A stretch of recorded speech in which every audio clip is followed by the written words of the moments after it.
Hey, kia ora, Helen Brahms here coming to you live for the final night from Tucson, Arizona. I head out tomorrow, so tomorrow morning it will be return the rental car, get up early, return the rental car, and then come back here and put my water hose, my sewer hose, and my power cable away, and basically, and then just put the last little bits away. And then pull on out and head up to Mesa. They reckon it's going to take about 2.5 to 3 hours to get there from here in the RV. So it's going to be a good travel day tomorrow, I hope. But all my travel prep is done. Most everything is away. There's just a couple of things I'm going to be putting away in the morning. As soon as I finish watching Thunderball tonight, then the DVDs will get put away, and my viewing area will change. I have my recliner set up. I have the passenger chair turned around, so that'll get turned back to face the front. And my recliner will be set for travel and all that sort of stuff. So there'll be a lot of stuff. There will be some stuff that will be done tonight before I go to bed, and then other stuff will get done first thing in the morning after I get back from dropping off the rental car. And I want to update you on my BulaFit challenge as well. This is the one where we're doing the health challenge for 90 days, although it's an abbreviated version because of the holidays. It finishes, we started on September 30th. We finish on December the 1st. This week alone, I am down 6.6 pounds. So I have released 6.6 pounds into the universe for somebody who needs them. So you're welcome if you need them. Take them. They're yours. Not mine anymore. I'm done with them. I did have a challenging the last couple of weeks where I actually ended up putting on a total of 2 pounds, but I've lost that and then some.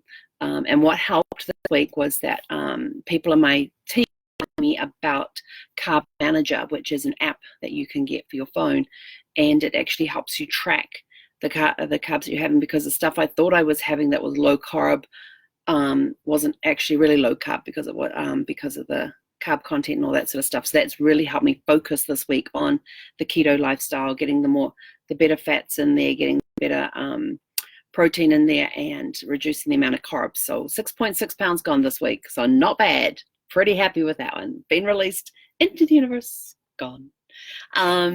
So yeah, really enjoying this challenge, getting more energy and stuff. And because I'm using my weighted blanket at night, I'm starting to get better sleep. I usually don't. That was the problem, is that if Brad wasn't in the house, I couldn't sleep. And so that time that he was in the hospital for 87 days, I didn't get a lot of sleep. I basically slept in the chair in his room most days. So yeah, it's been a struggle to try and get, if I get 4 hours, we're good. If I get 5 hours, that's even better. If I get 6, it's like, woohoo! But still struggling to get to the 7, but we will get the 7. We'll get there. We'll get there. We're getting there. We've got the weighted blanket. That helps a lot. If you don't have a weighted blanket, they are amazing on the bed. Only when it gets to the really cold nights, because otherwise it gets too hot to sleep under. But it feels like I did when it's the cold nights and I've got the weighted blanket on. It reminds me back in my childhood where I used to be in the winter sheets, the flannel sheets, because I put them on my bed too. And then I would have a couple of blankets, a bedspread, and then a quilt on top of me. And it was just that weight. It was nice and it was cozy and it was snuggy. And that's kind of what the weighted blanket does for me. It makes me feel like I'm back in my childhood bed where I felt safe and secure. And they're just really cool blankets. Really help with the sleep. So last night I got to watch Goldfinger. It was awesome. I have not seen that one for a while, for at least 3 years. And it's got my favorite line in there where Bond's tied down to this hunk of metal that Goldfinger is cutting through with a laser. And they say it's the closest castration in Bond history. The closest of coming to castration in Bond history. Yeah. It gets close with the laser as it's coming from the base of the board up between his legs. And he's laying there tied down. He says to God, and it's favorite line, and he says to Goldfinger, "You expect me to talk?" And Goldfinger turns around and says, "No, Mr. Bond, I expect you to die." One of my favorite lines. But they had two really cool documentaries in the special features. And remember, we talked about special features yesterday. Go watch them. They give you some background on movies and tell you some of the trivia and stuff about them. So they had a making of Goldfinger, and they also had a one about the Goldfinger phenomenon, because this was now the third James Bond movie that came out. It was the seventh book that Ian Fleming actually wrote. It took 3 days to film that laser room scene with Bond laying there on the table and the laser coming up the table between his legs. It took 3 days to film that. Guy Hamilton, it was his first time doing a James Bond movie. He was the new director for it instead of Terrence, whoever it was that I mentioned last night. And Desmond Llewellyn is there and has the second time as Q, and so they're busy yakking away and all that, talking away and all that, and Guy Hamilton tells Desmond Llewellyn, he says, your character hates Bond because Bond is always destroying your cool gadgets and toys and all of that. You guys have this kind of like love-hate relationship and stuff. He said, so I don't want you to be friendly towards him. I want you to have some animosity towards him and all of that. And so I kind of thought that was kind of cool. And you saw some of it coming through in Goldfinger, but Thunderball, you really see that come through. So that's kind of awesome. They had... they took over one of the golf clubs there, and I can't remember the name of it. Stoke, I can't even read my own handwriting. I take notes or I will forget. Let's see, they started shooting in January of 1964 at the Fontainebleau Hotel in Miami. They were there January 20th to 24th, and I just about cried when I found out about this. In one of the scenes, they've got one of the mobster guys in the car, and he's got all his gold in the back, and James Bond has put his little bug thing tracking device on him into a note in this guy's pocket. And they drive off in this, and I didn't know what type of car it was. I found it later on. It's a Lincoln Continental. It was a brand new Lincoln Continental, and they crushed it to a cube. I'm just like, you did what? And when they told me that, I'm like, what? You took a brand new Lincoln Continental and you crushed it into a cube. I'm like, oh, jeepers. Oh, yay. So they started shooting this in January. September 15th was the official opening in England. And there's a really cool part in there. When they stop the bomb, it stops on 007, which I thought was really cool. And the script was actually meant to be 003, and they made it as a last-minute change. They thought, wouldn't it be cool to have 007 come up? So they did that.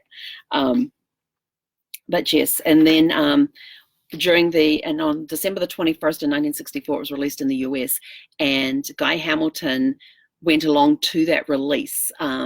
It was the first time he'd ever sat in an audience and watched one of his movies on the screen with the audience, being in the room with the audience. So he said it was kind of cool. He said there was this guy in front of him who was kind of like this Bond know-it-all. We're only on the third Bond movie, and he's like this Bond know-it-all.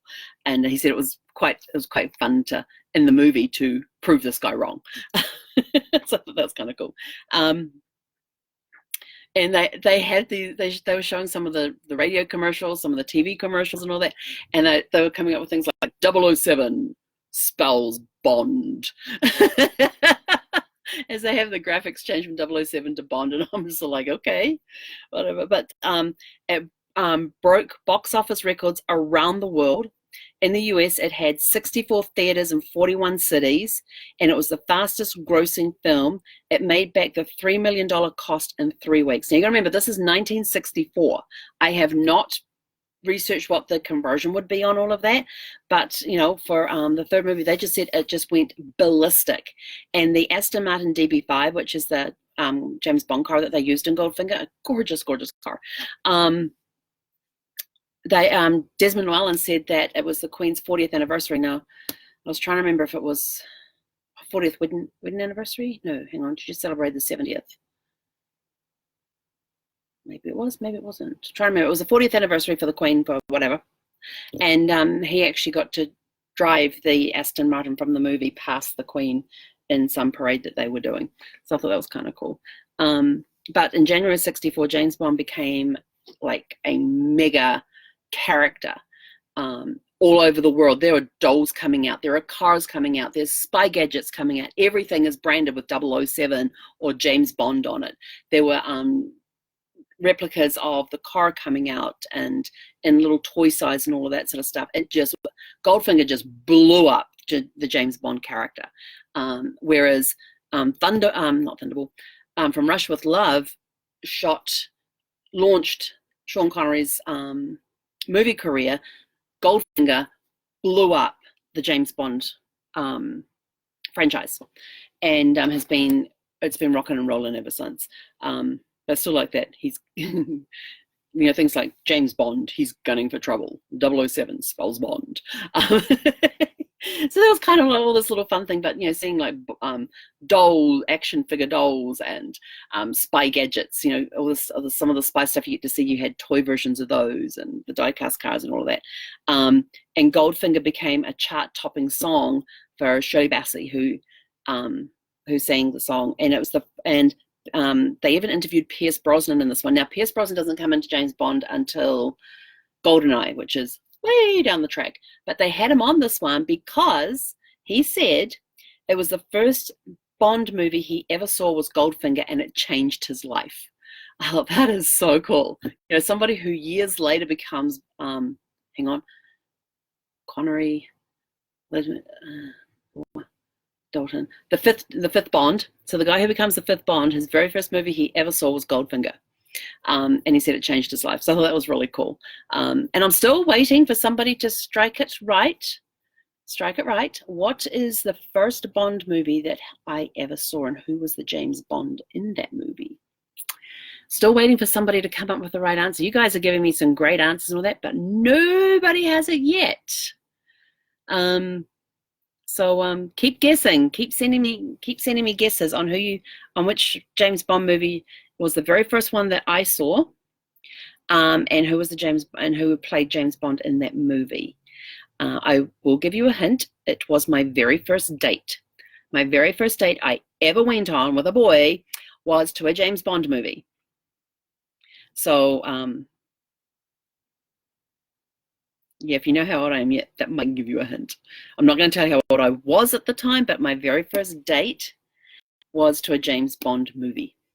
So what was the name of that movie and who was playing James Bond? That is my question for you. Again, still, because nobody has it yet. You guys are coming up with some great answers, but a lot of the same type of answers, but nobody has yet to get the one that it was. I'm going to keep this going until we get to the 24th Bond. On the 24th or somewhere around there, depending on what I do. And in case you're wondering, you can't see Thunderball on the screen tonight because I've finally got my project board up. So this is a board where I put up here what my projects are that I'm working on, and then each of these post-it notes represents an app, either an app that I'm using, a step I need to take, and in the corner of each one, it has the time that it will take, and none of them take any more than 60 minutes.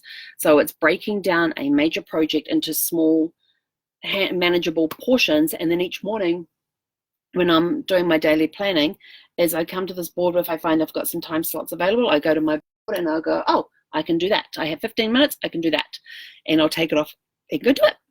So project board is up, done, complete. I've been wanting to get it done for a while, and I finally set the goal on Saturday that I would have it done by Wednesday. So today's Monday. I'm ahead of myself. Yes.